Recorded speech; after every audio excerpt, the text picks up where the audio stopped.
el apóstol Pablo, con sus cartas, orando, intercediendo, les estaba diciendo: necesito que se afiancen en la fe, en lo que han creído desde el principio. Todo su esfuerzo era: permanece en la sana doctrina, permanece en los rudimentos básicos, en aquellas cosas que habéis aprendido de mí. A Timoteo le dice: lo que has aprendido de mí en presencia de otros, ve y predícalo a su vez a otros muchos, y que esos puedan predicarlo a otros y que pueda seguir, porque el apóstol Pablo recibió un mensaje de revelación del reino de Dios. Se le mostró la gracia para los gentiles y eso ardía dentro de él. Entonces había un montón de corrientes, de doctrinas que eran contrarias y que venían a dañar. ¿Cuál era la doctrina de este movimiento de los gnósticos y tal? Gnosis es conocimiento. Ahora no era un conocimiento basado solamente por ejemplo, era un conocimiento basado en una deidad, en Dios, en un ser supremo, pero no creían que Jesús en él habitara la plenitud de la deidad. Más adelante habla de Cristo, la plenitud de la deidad, dirigiéndose directamente a este movimiento, diciendo: la sabiduría y el conocimiento en Dios reside corporalmente en Jesús. ¿Ok? Entonces, el apóstol Pablo se estaba esforzando en esto, en la doctrina que les había sembrado a cada uno. Y entonces les dice: consolaos, fortaleceos, afirmaros. La palabra no te la digo en griego porque te vas a olvidar. Consolaos, alentaos, confirmaos y fortalecerse en la fe. Por eso se trabajaba. Nosotros trabajamos por una sana doctrina. En este altar, en esta tarima está la palabra de Dios. Este ministerio se esfuerza porque recibas, a lo mejor en una escuela, y un discipulado con un diploma, día a día, jueves, domingos, andando con nuestros pastores. Tus pastores se esfuerzan porque nosotros tengamos una palabra. ¿Cuál es en este punto la enseñanza? Pon oído a los que lo han dado todo por ti, a los que se han esforzado por ti, a los que han llorado, a los que han pasado noches en vela por cuidar el alimento en la casa, poder alimentarte y traerte una buena dieta. No pongamos oído a cualquier enseñanza que hoy circula por las redes sociales. Si había peligro en este tiempo, más peligro tenemos hoy día con toda la carta que podemos acceder y comer al gusto del consumidor de un lado y de otro. Cuidado, nunca se esforzaron por ti, nunca echaron una lágrima por ti. Con empeño y con sudor, desde nuestro pastor Fernando, fundando una asociación, Radio y Televisión Vida, con una sana base, una buena constitución como asociación preciosa, sin ánimo de lucro, sin recibir un solo euro por nada del mundo, totalmente transparente. Da tu vida por aquellos que dieron la vida, pero no des, mira una frase tan hermosa, no cruces el Atlántico por alguien que por ti no ha cruzado, ha sido capaz de saltar un charco. ¿Amén? Amén. Número 1, ¿cómo se edifica? ¿Cómo se mantiene? ¿Cómo se edifica una iglesia? ¿Cómo se sostiene una iglesia? Con mucho esfuerzo y dedicación, con lágrimas. Ahora, si eres líder y te estás preparando entre nosotros para servir a Dios, prepárate. Esfuerzo y dedicación. Vamos a recibir y vamos a ser porteros de la iglesia. Vamos a estar a las puertas para que todo lo que entre a través nuestro.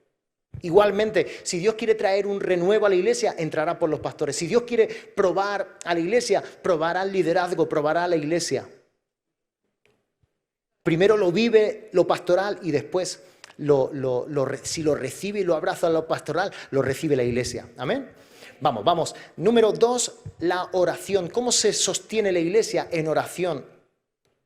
Colosenses 2:1, vuelvo a ese texto porque quiero que sepáis cuán gran lucha sostengo por vosotros. Estaba sosteniendo a la iglesia de la Odisea y a los colosenses, los estaba sosteniendo ¿cómo? En sus lomos, no, en oración, llevando la oración. Era la única forma de aliviar.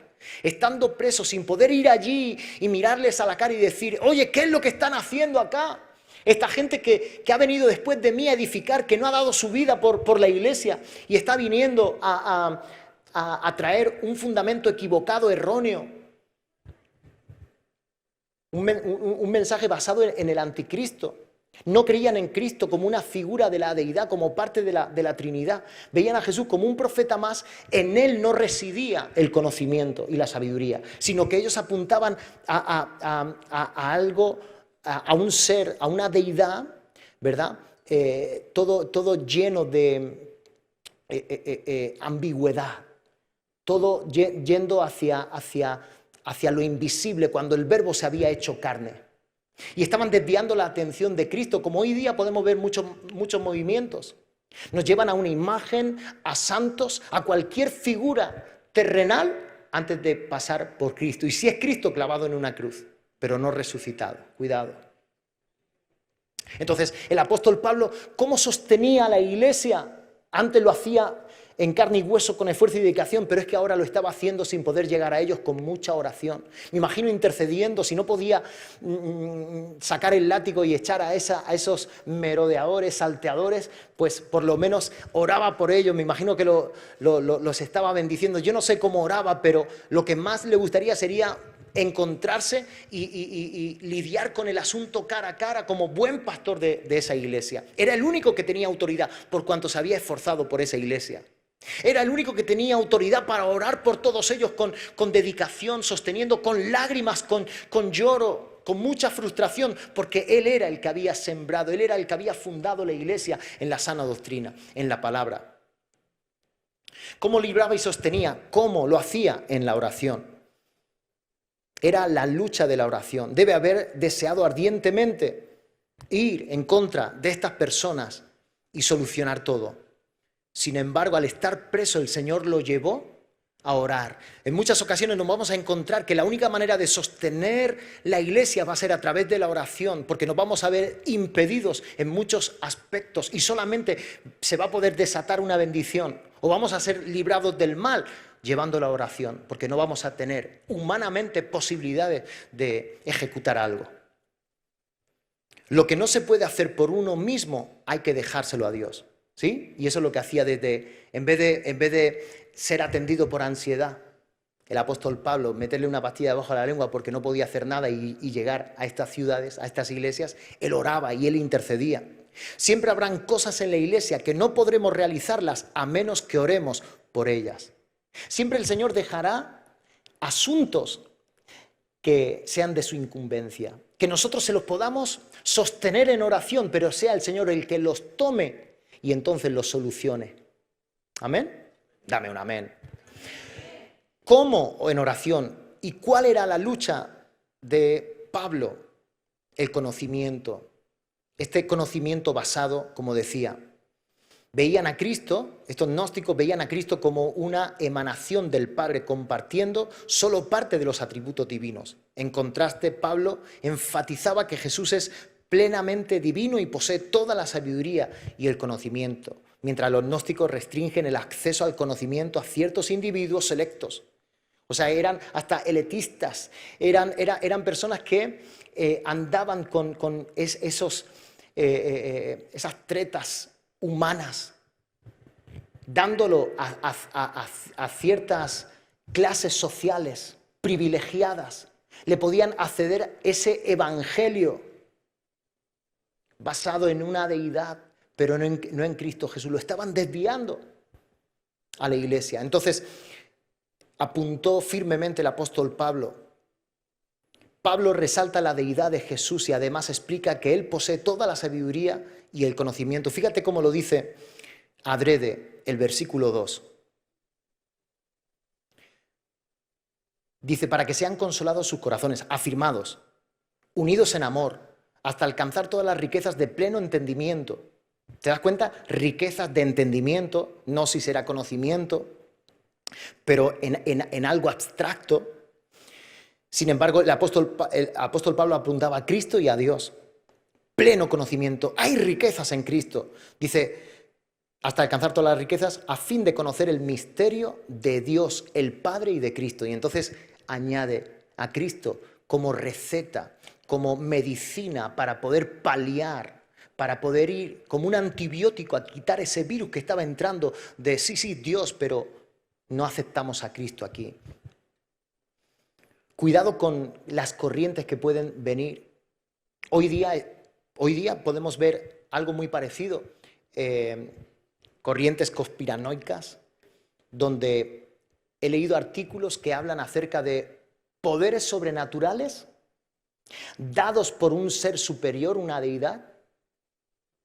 Sin embargo, en ningún momento se encuentra Cristo. Poderes de sanidad, poderes de sanación, poderes de videncia y poderes sobrenaturales para poder sanarse uno mismo. Entonces hay corrientes que hoy día te hablan acerca de tu yo, tu ser interior, cómo entrenar ese yo, todo lo que es el coach, el entrenamiento de la personalidad, de la identidad. Sin embargo, no encuentras en ningún momento a Cristo Jesús. ¿Te das cuenta? Tantas corrientes, el helenismo y otras corrientes que te encontrabas en Roma, el amor al yo, quitando de la ecuación a Cristo Jesús. ¿Te das cuenta? Esfuerzo y dedicación eliminan.